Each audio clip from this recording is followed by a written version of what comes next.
Alright, I'm in the video.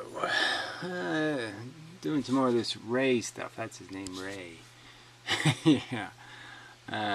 Ray Winchenmeyer. Ray Wallace. Something like that.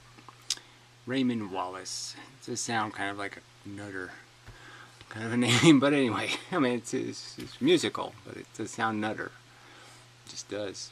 Anyway, yeah, so just doing this human communication thing. So here's another dude, you know, kind of trying to find their own way in the world, and you know, something that meets their own, you know, not just something. See, I like to say something not cliche or something traditional, but in a way it seems like he always wants to go back to that. He keeps getting kind of pulled towards it. So even though right here in the argument he's talking about how having kids is like anti-masculine and something he doesn't relate to as a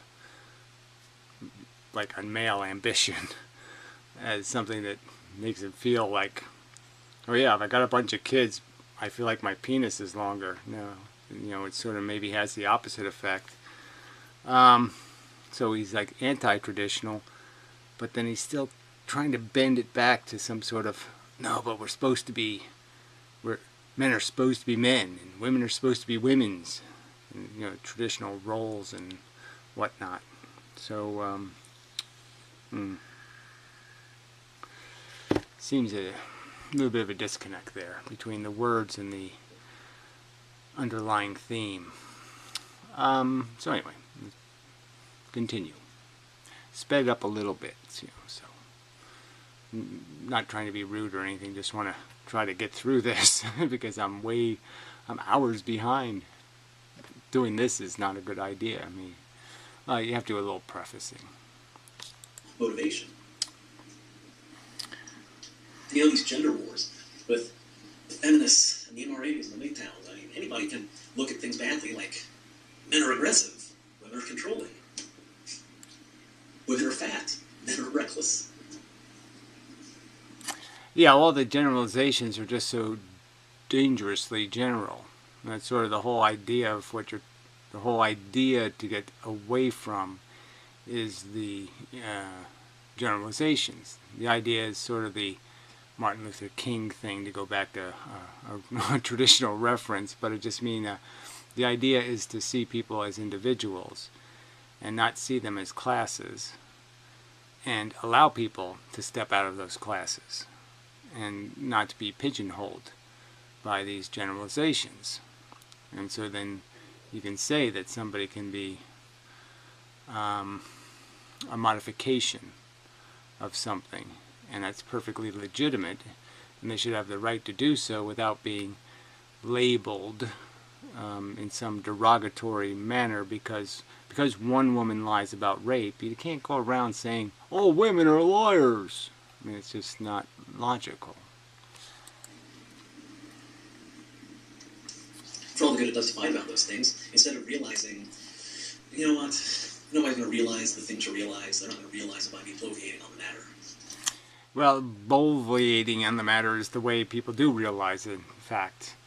And it's the way people are maturated by a civilization, is by what people are saying, what they see people say, and who they trust, and what they say.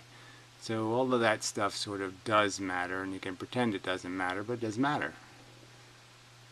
It's like the first logical step is to have an honest conversation.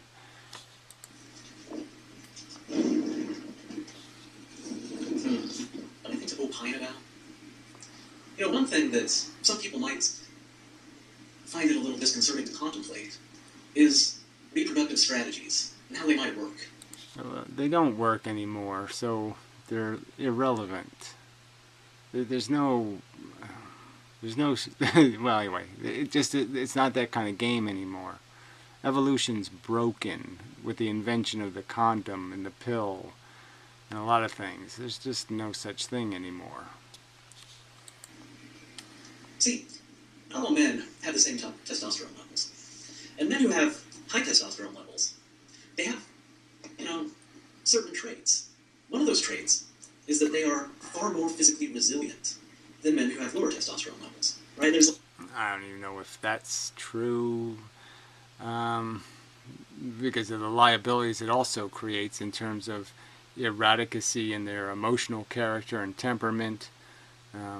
Their durability is once you push them too far, they turn into a go postal. What good is that?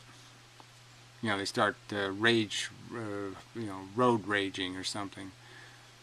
Like, they buy really, they make really poor choices in dog, and their own dog eats them. There is a spectrum. Here's your gender spectrum. You have extremely feminine females moving inward toward less feminine, and the less feminine are less sexually desirable. Then you have the highly masculine males, and then moving inward, you have the less masculine males. Now, the highly masculine males. Well, again, the masculinity of a male, we can, if we're going to make these stupid generalizations, we understand that women are more interested in a man that makes them laugh and feel at ease, and a lot of things that don't have anything to do with masculinity and might have more to do with their intellect or other attributes, even their income. I mean, if I was a woman and I knew my desirability was dependent on appearance or this or that, then yeah, you're going to tend to mold yourself to get yourself in a good relationship with a solid person. And I suppose if women were, generally speaking, more wealthy in society, maybe men would be easily accused of the same crass behavior that men accuse women of in terms of the sugar daddy syndrome. Males with the high testosterone levels, they just have intrinsic sexual appeal, as do. See, again, the sexual appeal thing, like, it's not the same game. It's apples and oranges, women and men, in that respect. The desire isn't as, for men, it is peacock obvious, superficial. For women, it's a lot less generalizable. It's a lot less obvious, and it's a lot more based on a whole emotional narrative, what they find appealing in men, especially feminine females. But everybody's got to make a bargain. The highly masculine males, while they are far more physically resilient. So look, this is when he gets into his little biological theories that have nothing to do with reality, because the game isn't between men and women. The game between men is between man and man. So that's the real game. Men are competing with each other to be possessors of the females. So they're not really, their masculinity isn't meant to impress women. It's meant to scare the fuck out of men. It's meant to intimidate other men. That's what masculinity is really for. It's fighting hardware. It's not make the women love me hardware. Just the truth. We earned it by surviving the contest of fighting with each other, battling. And they have traits that just inherently appeal to women. They're not good fathers. They don't want to raise offspring. Okay? So here's the thing I was thinking, and I have good reason to believe it's true. And I don't know if this is consciously done. Yeah, so again, I don't think this has anything to do with anything either. I don't think women think all that much about this whole family planning thing. I don't think men think even less than women, and women don't even think about it realistically. They don't think about, oh, he'll be a good father. They just don't do that. But let me just run you through a reproductive strategy. A woman who is fairly smart, what she does is she gets married. Now, with the man she married, she has one child. And then she cheats on him and has another child with a man who is more masculine. Because this more masculine man, well, he's not going to be good father material. See, these kind of stories, I can just live without all this, whatever. This isn't anecdotal evidence. This is just made up evidence. So what are we bothering with this nonsense for? So I think I'll skip ahead just a little. I mean, I hate to miss out on any of this fun, but I just can't see the point of this shit. He requires emotional support more than a highly masculine man. He prefers more stability. He prefers something of a plan for the future, more safety. He's less cautious, less of a risk taker. Yeah, I don't think any of that's true. I think there's plenty of aggressively male men, okay, who can live vicariously through what they're watching. They're voyeurs. So it gets a little more complicated than, you know, being a doer. It's about what's in your head. So what you think that really matters. That's what triggers all the little hormones and everything else, is your confidence level. And you can be artificially confident for a lot of stupid and delusional reasons. And this lowers his intrinsic sexual appeal. And again, men with lower testosterone levels, they also aren't quite as healthy. They aren't quite as resilient. So again, this is all nonsense.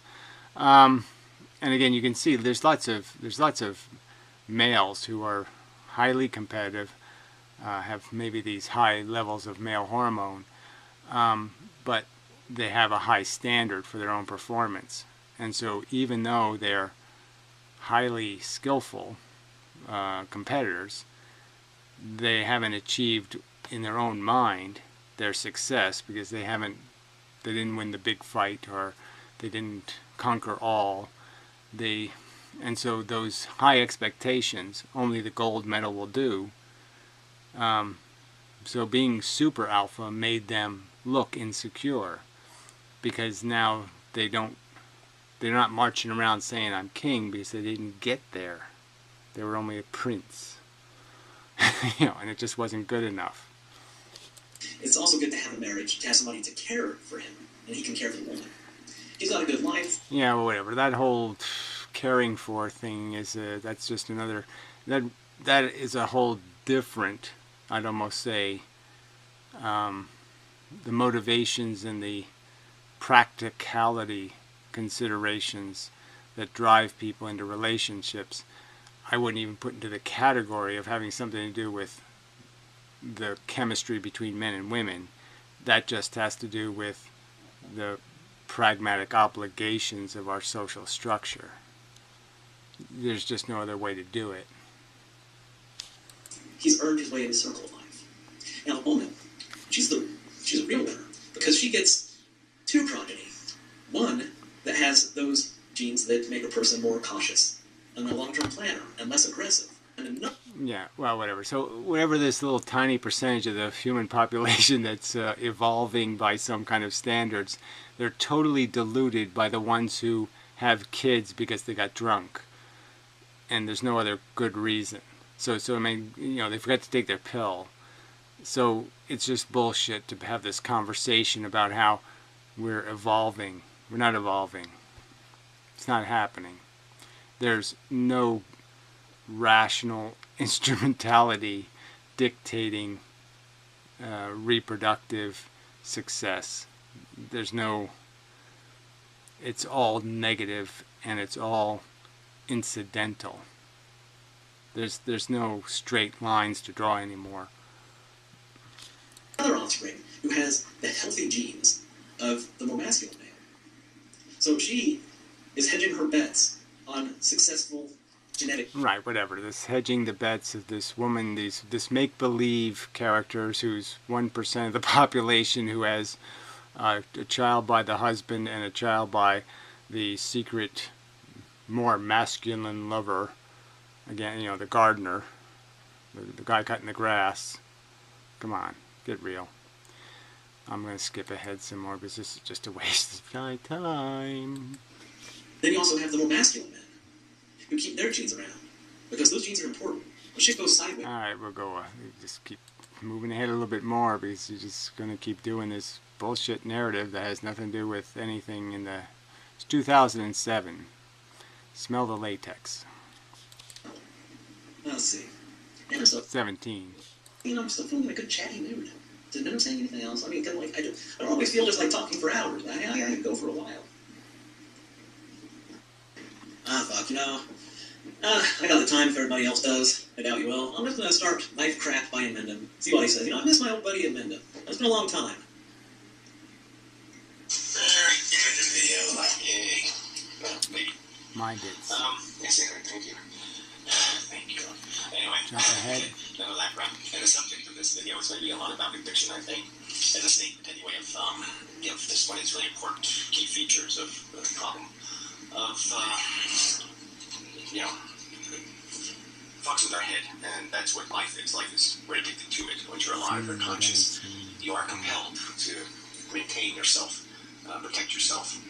So there's no way not to be able to associate death with the ceasing of your addiction. It's like you can't get to the food anymore, you can't get to the water. It's... I don't always put life in such bad terms, but fine, it's an addiction. Yes, and it's sort of important. It's the most important thing you're doing is being alive.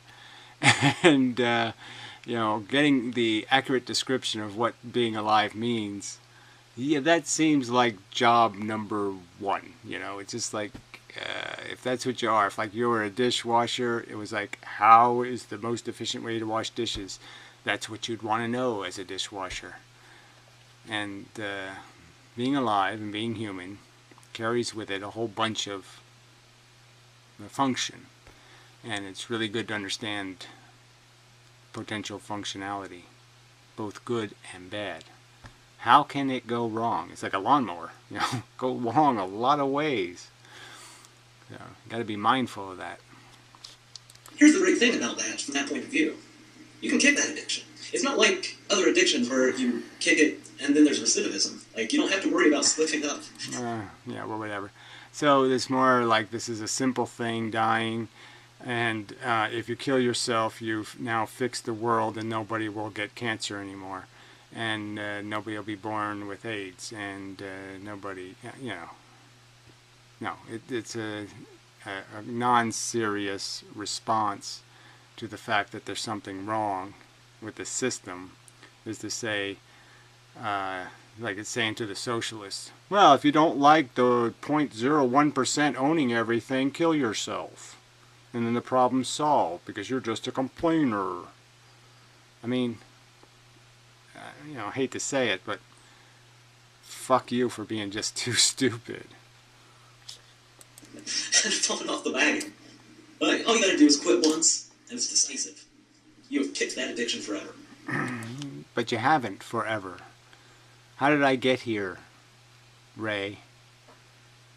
Did I get here because I made the mistake of making me?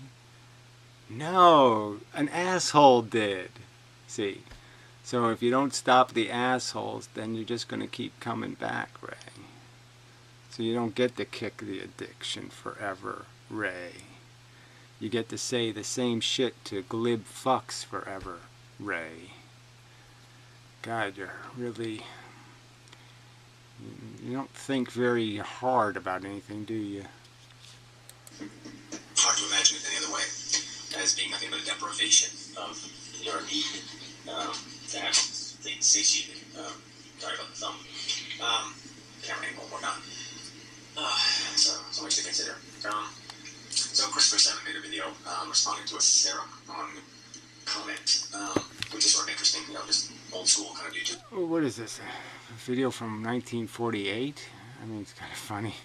I guess he just randomly picked one. From the selection, I suppose. And, it revolved around this idea of being able to say, my life was not worth living. And we can't really say that. Once you're alive, you're just stuck with this impression of the preciousness. You're just tied to the fact that you do find things attractive, you do find things beautiful, that they're compelling. Like the chemical nicotine is just, if somebody's taking a cigarette and just cut it in little pieces with a scissor, it'd be like, oh, what a tragedy, it didn't get smoked. It's a pleasure device of some kind. It just seems horrible if I can't smoke it, or somebody didn't smoke it. It was just such a waste, a tragedy. And that's so much of our psychology. And so this relates to a Maximilian Robespierre guy who made a very short video. So he should have said something about that subject, since he is an addict. And I can appreciate that, even though you can know intellectually there's nothing good about this addiction. Absolutely nothing. That a strong alpha male should do just fine without it. Yeah, it is hard to say it's bad because it's good.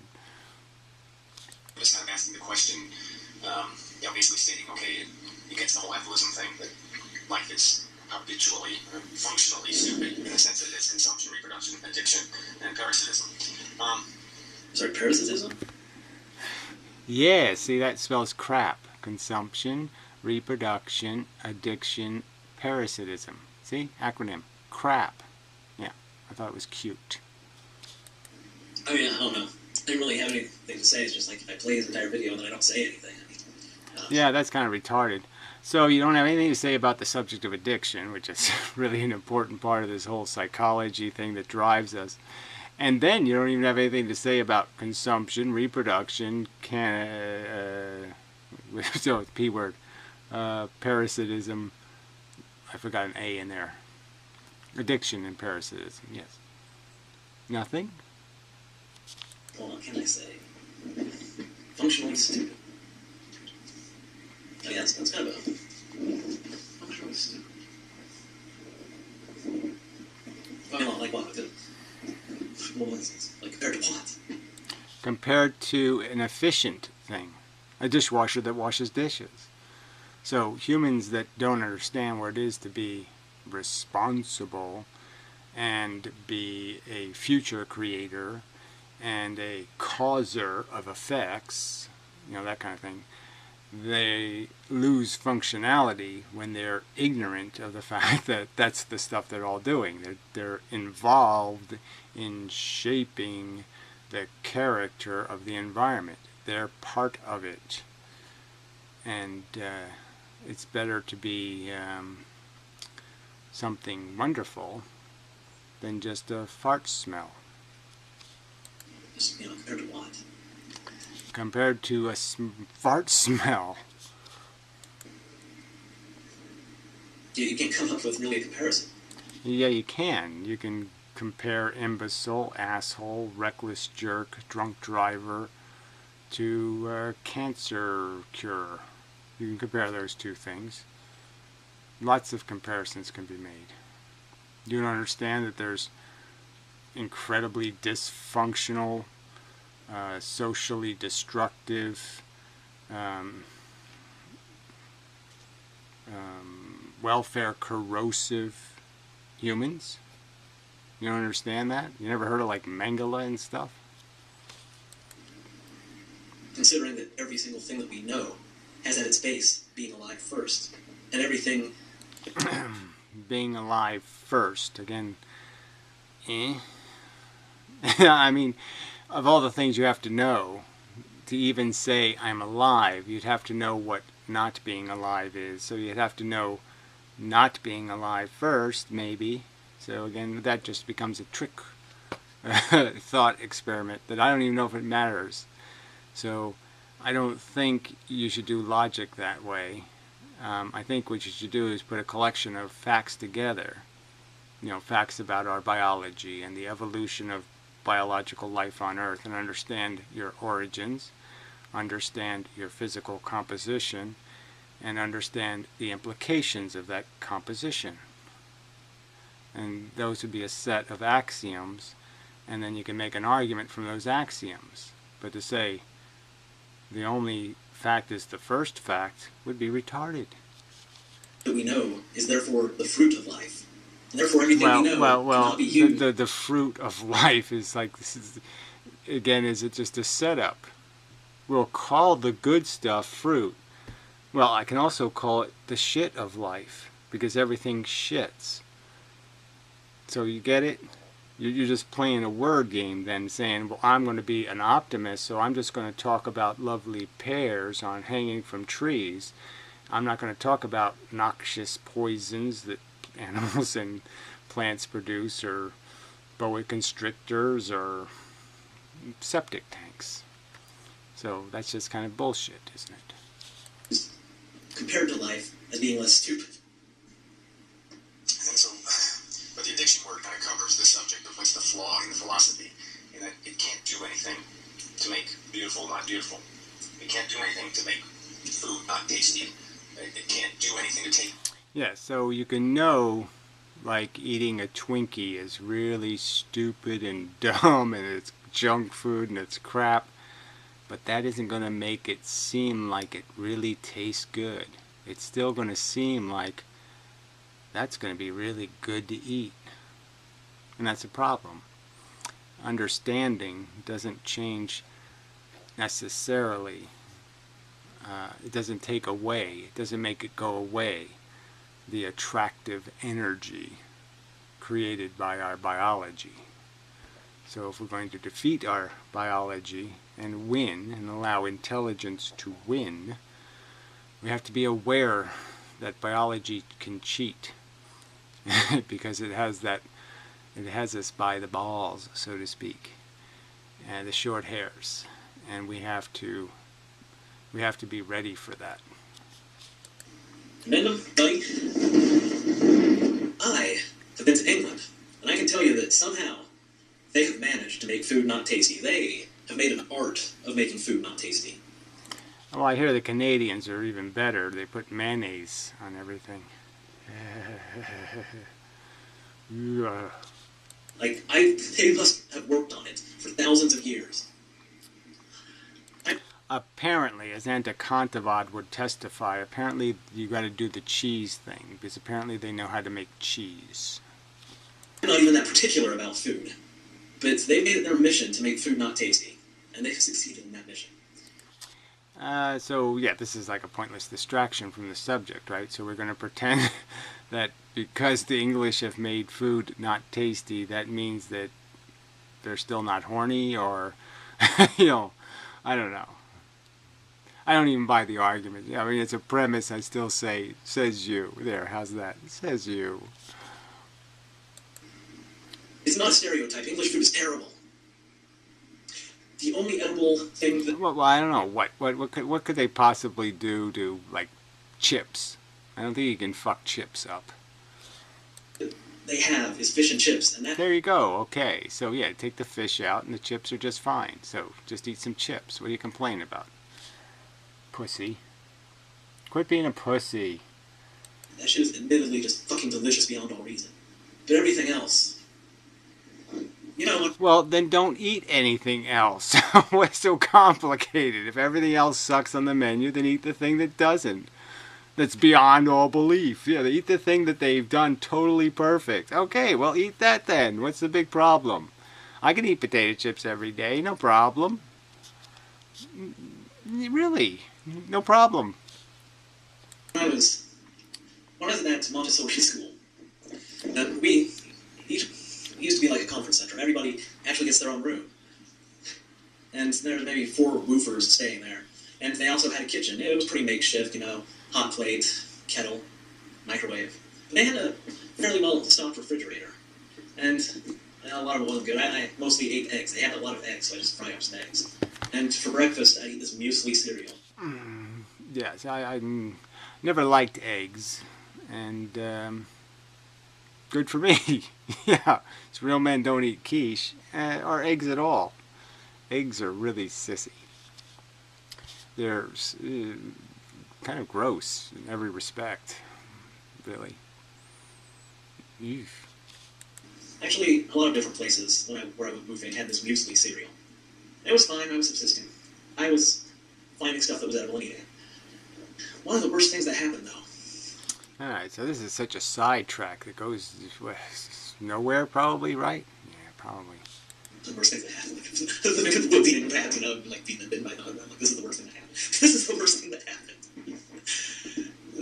This guy, he was going to be working at the Montessori school, and he was a British bloke, and he started making all the meals, which you think's a good thing. Like, oh, now there's a guy cooking, you know. Here's the problem, though. The first problem is, every meal that he made, it took him at least 2 hours to make. And during that time, I feel like it'd be rude to go in and just scavenge some foods. Like, this guy's going to the trouble of cooking. And more to the point, he's taking up the whole kitchen, had like all this shit boiling, and he's doing all kinds of fucking stuff. Take 2 hours to prepare it, and the stuff he made, like, it was never edible. Like, it's not just that it didn't taste good, and boy, did it not taste good. But also, after you ate it, it just felt like it was like a hunk of lead sitting in your stomach. You felt somehow like It was draining your life force by having consumed it. It was terrible. It was terrible. Well, I feel bad for you, but yeah, I don't eat what other people cook, so yeah, that's, it's one of those things you really have to, I don't know, it occurred to me kind of early that most people are slobs, and I wouldn't eat what they cook. Yeah, no. My entire journey, and all of the things involved, that was the worst. Eating those English meals. I think I might have PTSD. Yeah. Yeah, well, I don't know. Just really cooking isn't that difficult, and things are just so simple. I mean, bread. I mean, it's just so simple. Oh, flour, water, yeast, a little bit of salt. Yeah, I can handle that. Just a little with you. I see boiled cabbage and I'm fucking triggered. See, that's, boiled cabbage I can stand. Eggs, no. Nope, nope, nope. I like a good boiled dinner myself. Just do potatoes and cabbage. I can do that all day long.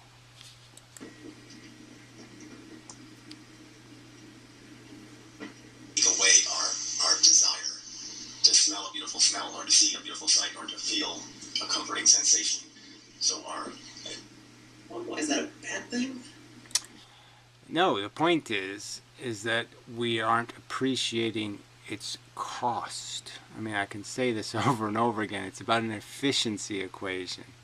For you to have do this little pantomime on the internet, there's going to be a whole bunch of human drama that's going to take place on Earth. And that's sort of the negative price. The little happy video versus all the human horror.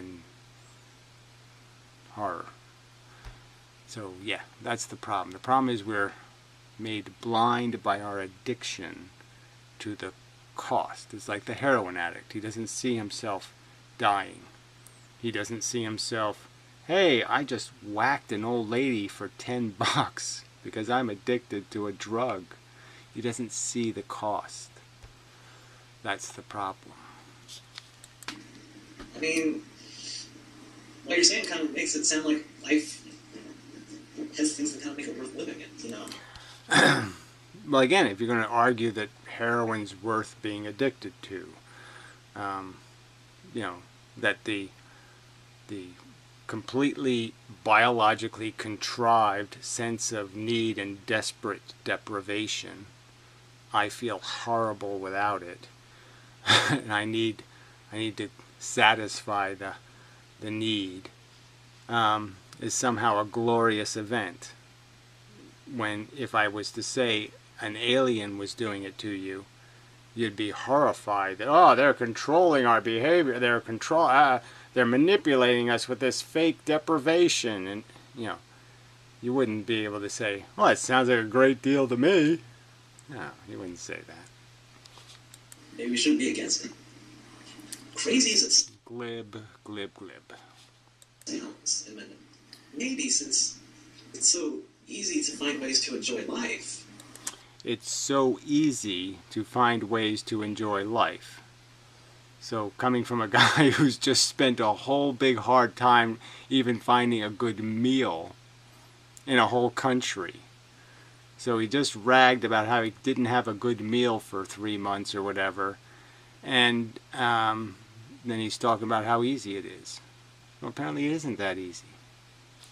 Instead of trying to end all life, or complaining about the philosophy of life, or the stupidity of life, maybe I'm complaining about the waste of it.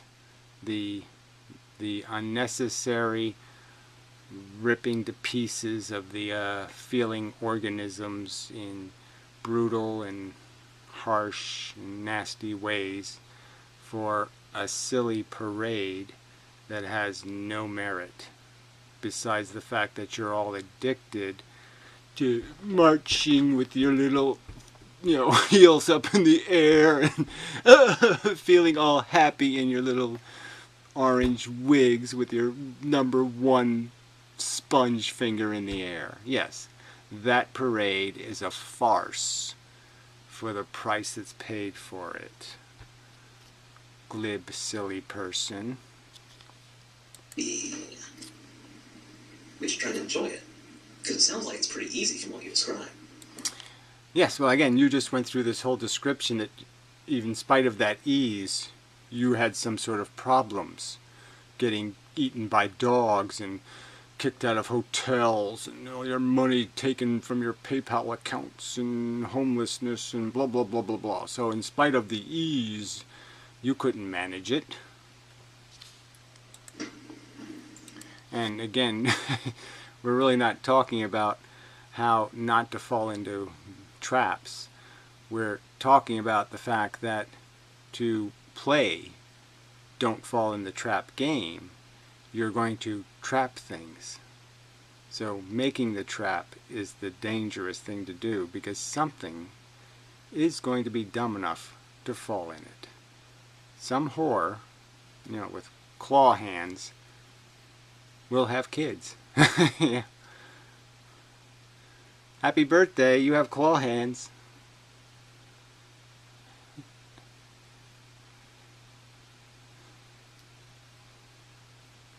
Yeah. It doesn't have an answer to it. You can't provide a verbal answer that makes the agony and the ecstasy element, the idea of obtaining some kind of perfect moment, or the sense of its being out there to get, like the heroin. Yeah, so I'm again explaining how just the idea that it's wrong isn't necessarily going to be enough to stop you when you have a powerful horny. And that's a problem with our function. And the only thing that can save you is principles and so forth. Future video by Ray.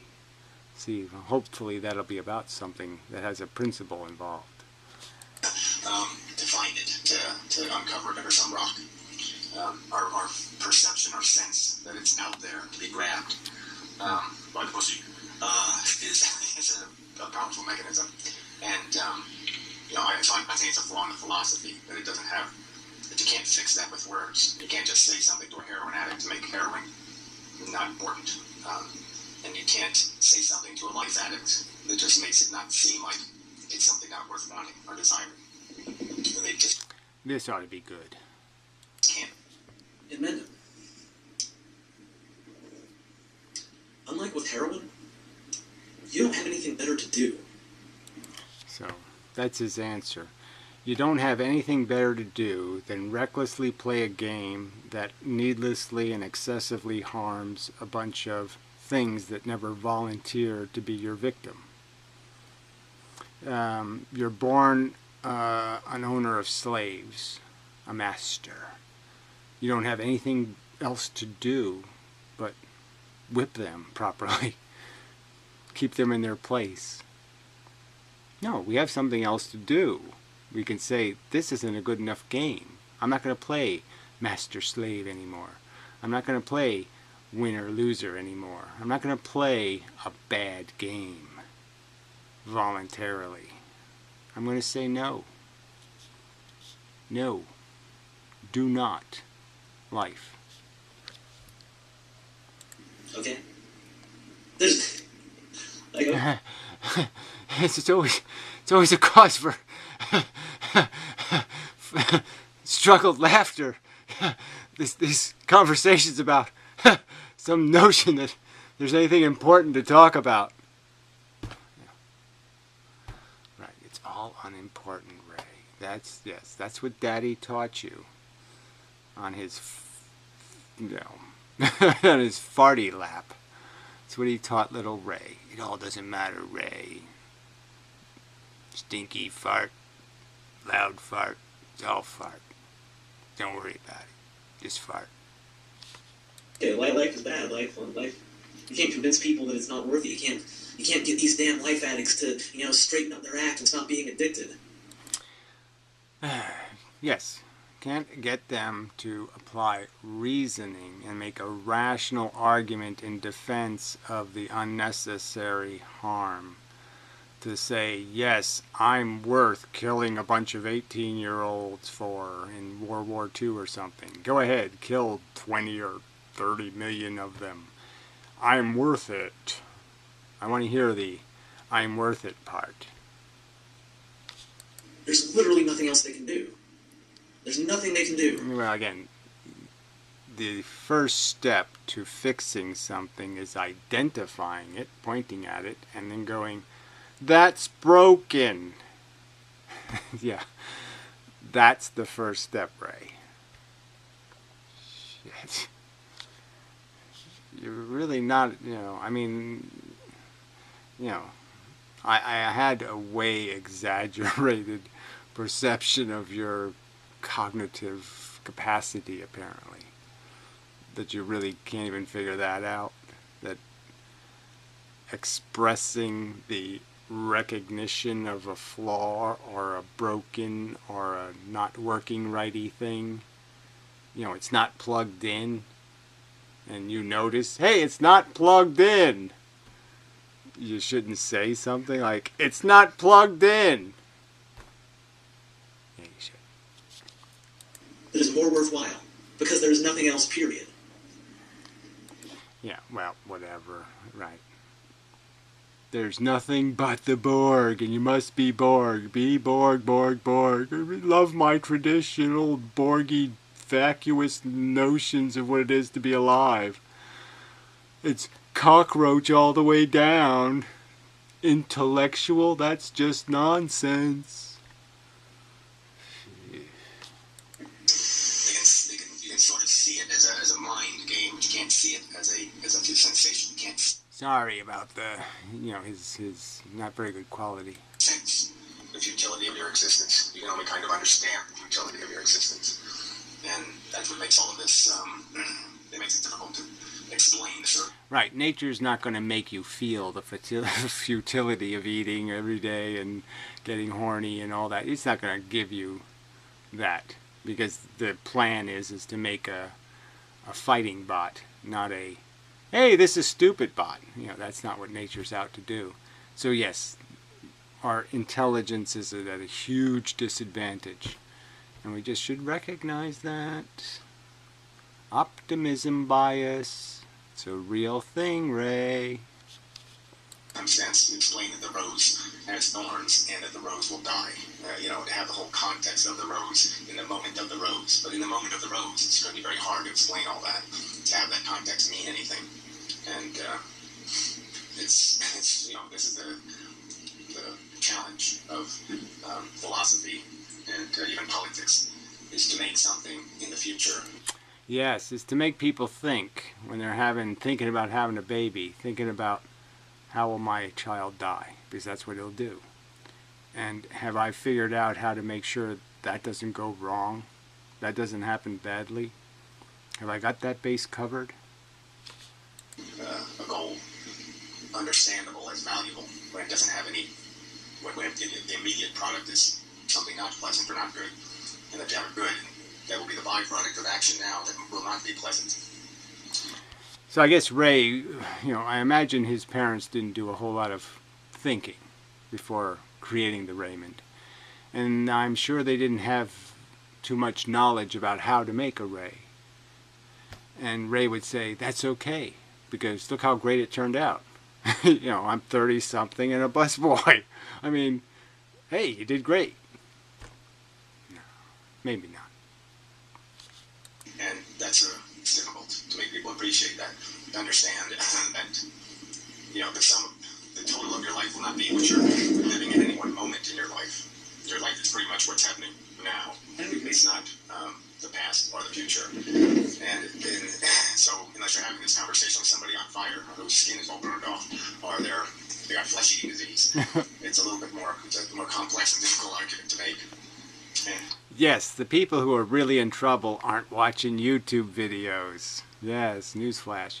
The people who don't need to hear it are the people who, they're getting it in the real way already. They have it up their ass already. They're all full up. And so who are the people that need to hear it? Oh, that's right. The people who just happen to be in the rose glory.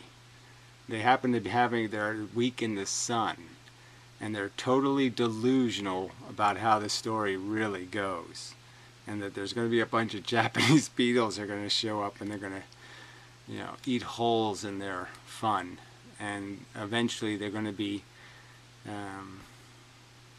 just decomposed crap. And certainly we never obtain complete context, and that we have conversations about how worthwhile it is to live, and we haven't died yet. And we haven't watched what happens after we die. We don't have any of this full context. Right. So Ray just glibbed over that one, I'm sure. Ooh, yeah. Yeah, I'll testify to how great life is, even though I didn't do one of the most significant parts of it yet. The, you know, dying, decomposing, rotting, deconstructing, falling apart. I'm sure it's fun. Like everything else is fun. Carrie Fisher might have been somewhat depressed about her death on the airplane, if she saw it and had, you know, could see the experience of it in context, could see the grief of her mother, and then watch her mother die. Would make it even more contextually difficult, you can imagine.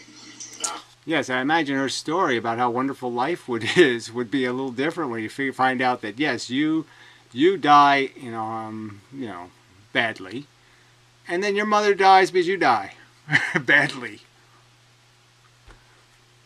from grief. Knowing that as context of this is what your life will be, yeah, I think it might temper your enthusiasm. I can't wait to get to Disneyland, where I fly off the roller coaster and get decapitated by the hippopotamus in the jungle trip thing. I mean, if you know that's the fate, you're going to say, maybe Disney World ain't all it's cracked up to be. Yeah. Let's go somewhere else. That would not be something she might wish on somebody. Oh yeah, let's do that again. That was a fun ride. That kind of thing. Context helps, but it still doesn't undo the fact that we are compulsive. Yeah. Right. So, I mean, I can say all this stuff about, hey, guess what? You're not feeling their pain. You know, all the losers out there, all the people in the nut house right now spinning around in a circle going, there's no place like home, there's no place like home, there's no place like home. You're doing it. I know you don't think you're doing it, but you're doing that. Really. And the fact that you don't feel it is the only problem. If you understood that's what's really happening. Brain is doing that. And that's the same as this brain doing that. Brain doing something and this brain doing it, same difference. When you figure that out, then you're going to have some terror to temper your enthusiasm. Yeah. You have a cat in Wyndham? I don't have one on purpose, but yes, the cat has me as a vending machine. Chose me to be the lucky person who has to be a slave to its needs. Somebody else's house, sorry. Distracting. We have things chewing in your house. Anyway, it's just trying to keep on living also. I knew it was coming. I knew the chimpanzee moment was coming. He's going to scratch his head with his foot. Oh, God. Double jointedness is gay. I think. By definition or something. I think the king or something. Maybe it's an English thing. Yeah, I think the king declared that like 400 years ago or something. Moment to moment. Just brutal out there in the real world. So, so addiction is the hardest thing to, it is like, say, the optimism bias. You can put in that same kind of category, but I think it's the cruder mechanism is addiction. And it's hard to talk somebody out of that perception. So he listens very well. You have to concede. He just listens to this whole video. Just doesn't have a damn thing to say. Kind of funny. Of their need. Their need seems real and visceral. And mere words, just for most people, I suppose, don't suffice. And they mind him. There's no need to talk somebody out of their need. Yes, there is. Herpes! See, some words have some power. Or you could say AIDS. And even that doesn't stop people. As amazing as it is, you could say the word herpes and AIDS at the right time. You can even say the word pregnancy at the right time. And that still doesn't stop them. So it's a real thing. Yeah, that's right. This I'm caught up in it syndrome. It's a real thing. It's a real enemy of the right choices. The fact that we have impulses dictated by something of a cockroach mentality that are powerfully visceral, and that our thoughts, they're just thoughts. I think that one, fuck that. Yeah, they're just not as strong as our feelings. When they cannot do anything better. I would say they can't do anything better with their life, because you're trying to talk them out of life itself. No, I'm not.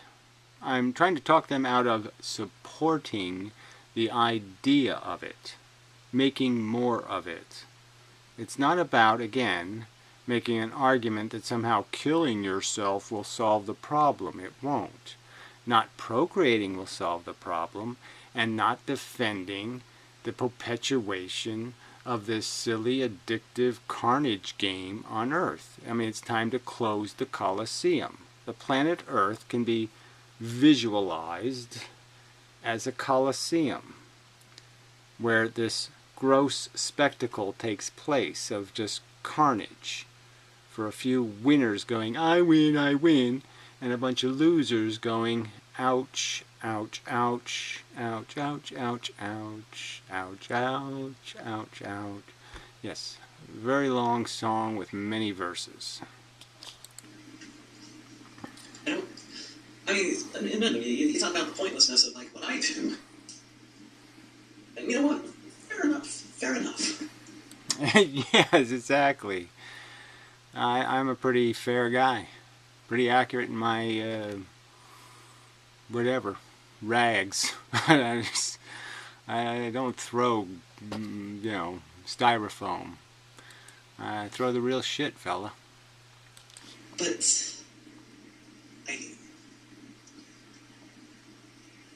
people have a sense that life is worth living. It's not the argument. It's the argument that, yes, I've already argued that that's a nonsense. It's not a good sense. It's a nonsense. It's not an intelligent description. It's a penis description. It's their anus twitching, the happy tune. It's not coming from the right place. It's not a qualified opinion. Your farts. Well, then it is worth living. Nuts. Just nonsense. They believe it, so it must be true. No, it doesn't must be true. No. Believing doesn't make it so. I think that's a verse in a song also. Maybe perhaps need some kind of more an experience that displays their vulnerability or the threat to their function in terms of the bag of experience. Yes, you have to make it personal, apparently, and that's just so disappointing that they need to temper their enthusiasm. They do need terror. They do need to know, fuck, that was a close call. Or they just need to understand what they're playing with is nuclear energy. And when it goes wrong, it goes very, very wrong. It is their life. They need something quite a bigger stone of lead, to sink the bag under the surface and to give them the perception that they didn't win the game. The game beat them, and it's going to beat most living things. And that understanding is arrived at without any profit. There's no profit in me recognizing that all this angst and energy I've invested into my life, was quite unproductive, and that I would have been better off never to have had the compulsion, never to have had the addiction to beauty or cigarettes. Because I can understand that this is a bad thing. Mental. You can't be better off not having had that, because you can't be anything. No, yes, you can as a theoretical circumstance. So obviously, I know I can't go back into the past and redo my life, but we can understand that if you change a circumstance, that you change a life or change what it would happen to it. So again, to make some technical argument that we can never make metaphorical or analogistic comparisons is silly. Of course we can. We're intelligent. We can do that. And so we can imagine what would have been, and that's a perfectly valid way to make a comparison. I can think about, like, I can change somebody's tire and not put the bolts on the wheel. And I can think about what would happen if the bolts are on the wheel and what would happen if the bolts are off the wheel. I can think of the two circumstances before they even exist and recognize one seems to have a lot more fail connected to it than the other. Unless you be something. I know that sounds like pointless to say, but it's true. No, it's utter rubbish. It's like an immature evasion of any subject in the universe that way. So regardless of what you wish to evade, you could just evade it with some sort of notion that you can never make anything, you can't make any kind of comparisons to a what if. That's just silly. You actually have to chop somebody's arm off with the lawnmower to demonstrate that lawnmowers can chop arms off? Come on. No, you don't. I'd be better off if I'd never been born. No, you wouldn't. You wouldn't be better or worse. You wouldn't be anything. The idea is that if you're carrying a negative function, then the atmosphere as a whole, including you, would be better off. So in that sense, the argument is there's less negative potential created by not playing with radioactivity, for example, or not drinking a bucket of lead paint, or whatever the thing would be. You can say that, yes, it won't be, that we're not talking about an actual you, we're talking about substantively what you represent, which was a bucket of pain and suffering that won't exist. That's true. So again, you're just evading. I don't know how to put this more simply. No, I don't know how to put this more simply. You're evading a simple comparison. Just evading it. Not dealing with it, pussying out and running away. There's a simple truth. Our lives involve creating value by existing, and that value can be negative, and to prevent a negative is always good. But I can't steal it, because it's still something that I find desirable. And so I could argue that it's as true as that statement. This is a stupid, dumb addiction. And so is this living thing. Do you have anything smarter to do? No, we literally can't. So again, it's the only game in town is Gladiator War, therefore we're going to go play Gladiator War. So if the only entertainment provided was bullfighting or dogfighting or cockfighting, you'd still go buy a ticket because it's the only game in town. Whatever. It's not necessarily feeling, and people live by what they feel, which is a problem. Because they just don't realize they don't have to be those. They can step beyond the psychology that's trying to engineer their fate. The DNA molecule's voice is just one voice. It doesn't have to be the only voice in your head. You can have better voices in your head, giving you some context and helping you understand. Voices in your head is not a good thing, man. Yeah. So another glib evasion of the concept that the voices in our head are the idea streams. Carl Sagan lives in my head. Albert Einstein lives in my head. Lots of different people live inside my head, some portion of them as themes and memes. And those are voices in my head. Me at 10 years old, me at 15, me at 35, me at, on and on. So again, just pretend that's not what complex humans experience all the time, which is the truth, and you know it. There's lots of voices in your head, and you know it, Ray. So why would you say, it's not good to have voices in your head? Alright, well that joke really goes good at the Borg conventions. I mean, everybody at the Borg likes that joke. Okay, you don't have this engineering your fate, your DNA, your biological imperatives. Okay, step beyond that. And fucking kill yourself. But if you don't... So again, the only option is to kill yourself. You don't identify that, hey, that blade is loose. You don't identify the dangers. You don't identify the functional mechanism. Again, I didn't make me. I don't need to be punished for making me. I don't need to be deterred from making me. I don't need any of that shit. Obviously somebody else needs it. Somebody needed to tell my mother, hey, you know what you're doing?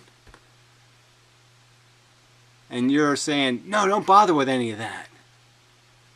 And I'm saying, why are you doing that, Ray? It's like really stupid. Why are you afraid of people being interrogated before they start playing with nuclear power? Dangerous stuff. Why are you afraid that that might happen, Ray? Don't kill yourself. Well then, you're accepting your fate. To live and, oh my god, even worse, enjoy it. Oh my god. Oh, so again, just keep glibly stepping on the skulls of those who aren't enjoying it, Ray.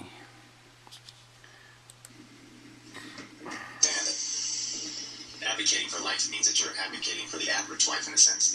The average life now is born into poverty, and I don't think you'd want to live that life. You might be attached to your own life and your own values and your own sensibilities and your own definition of beauty. I'm glad you said that, Edmund. Because I find life pretty worth living, and I would certainly advocate for it. And, it hasn't been all sunshine and rainbows. Okay, well, whatever. So he'd advocate if he could pick one of these tokens out of a